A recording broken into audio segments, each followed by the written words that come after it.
Matias, uliniambia umehamia hapa. Kumbe ulinidanganya. Haya, hapa ni kwa nani? Epi mama. Ndio kwanza umefika, hujakaa ushaanza kunanga na kusimanga watu kweli? Oh, na simanga. Siko njema. Epi. Tafadhali naomba uketi mara moja. Ujue tu nilichokuitia, then utaondoka. Haya, nimeshakaa na wasikiliza. Hapo sasa kimbelembele kimeisha, kimebaki kiburi. Ila ukiacha hicho kiburi tu, utakuwa mtoto mzuri sana. Haya, msikilize boss basi. Okay, sawa, nakusikiliza. Kuna shida gani? Epi.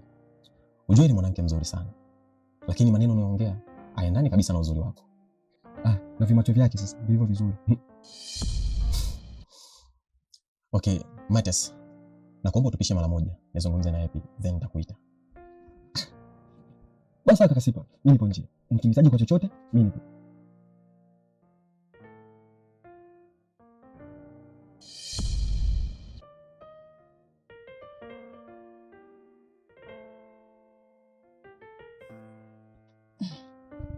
Okay, nakusikiliza. Ila angalizo. Make sure kitakachoongeleka hapa kisihusiani kabisa na tulichoongea mara ya mwisho. Epi. Mazingira tu ndio yamebadilika. Lakini jambo ni lile lile. Epi, mimi nakupenda sana. Sipa, unataka nitumie lugha gani ili kwako iwe rahisi kunielewa? Ama unataka nitumie Kigiriki ili unielewe? Hapana mrembo, usiseme hivyo.